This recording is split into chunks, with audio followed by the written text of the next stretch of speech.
Show on FM News Talk 97.1, 98.7, AM 1490, and 97.1talk.com. Rose just challenged me not to dance. Trust me, that is nothing anybody on the webcam wants to see. Can I just tell you that? We must love one another or die. I choose love. Unless, of course, I can blow you up while you're in the White House, Madonna forgot to add there. She chooses love, except for those she hates. Some of Madonna's comments from the podium this weekend in Washington, D.C., where this women's march went on. We are awaiting this news conference by Sean Spicer, but first I want to get to my guest, Carrie Lukas, joining us from the Independent Women's Forum. She's one of the managing directors. Carrie, how are you? I'm great. Thanks so much for having me on. Your reaction to what you heard in D.C. and across the country this weekend? Well, it was interesting just to see how many people came out and then kind of how convoluted a message you were hearing from these marches. I understand that a lot of women are upset with the election, but other than that, it was hard to see, other than just supporting a very progressive agenda and being very angry. It's hard to know exactly what they're fighting for. So tell me if I'm wrong about this, Carrie.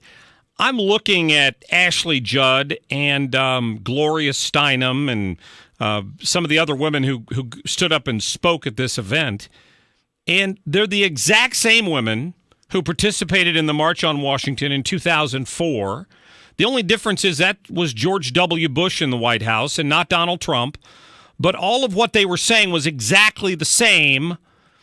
And I have a hard time believing that that this had as much to do with their outrage over Donald Trump as it did that they don't have a liberal in the White House. Yeah, absolutely. I think that it's kind of frustrating how you always have, whenever the left wants to kind of push its agenda, it uses something like women as a fig leaf. This wasn't really about women. This wasn't about women's rights or equality. This was just about frustration with the election outcome and kind of this overall fear about the progressive agenda being rolled back. It's important, I think, for the media to remember that, yes, there were a lot of women who were out there marching today.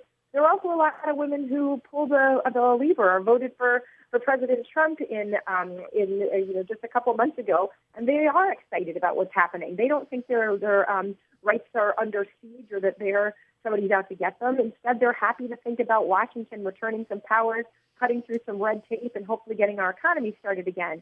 So yes, this is a lot of women out there, but doesn't represent everybody. It doesn't represent me or the 40% of women who ended up casting their votes for Trump in November. Yeah, very true. Well, what I'd hope to get you to shed some light on today, and I think we've talked about this in the past, is whenever I hear these speeches that are given at these events, they bring up the equal pay and that women only get, 60 cents on the dollar to men and all this sort of thing. I'm always fascinated to hear somebody who really understands it explain why that's just, they're really doing some creative accounting to reach those numbers. Yeah, it's so funny because I feel like you're so right to point out that this is a statistic that they continue to trot out. If this was really a consequence of bad government policy or sexism, wouldn't this have changed over the 8 years that the benevolent Obama was in office? The truth is that this isn't a product. When you look at that statistic, it tells us nothing about how women are treated in the economy.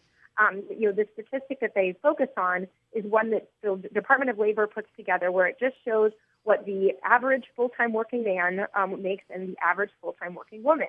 It doesn't take into, rather important matters like how many hours that person works. The average man works about an hour more a day than the average woman works.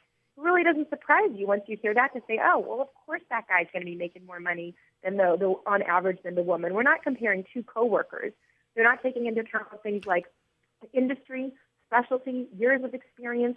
All of those things end up, determining or playing a role in how much someone earns, but those are left out. And it's really incredibly misleading for people to use this as a proxy for discrimination. You often see people on the right point out, you know what, if you look at the pay gap in the White House, it's similar to the national average because the women working there also tend to have different jobs and often come with with less experience than the men do. That's why Hillary Clinton had a similar pay gap in her office when she was in the Senate.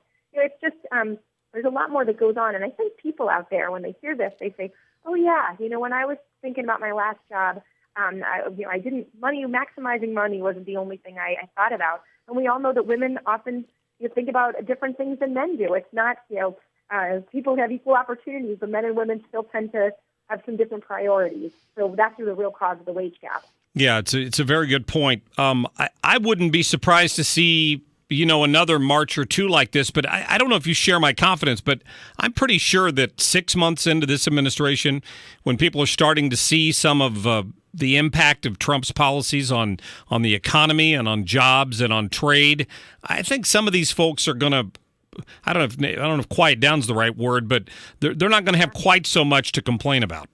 Yeah, I think that's true.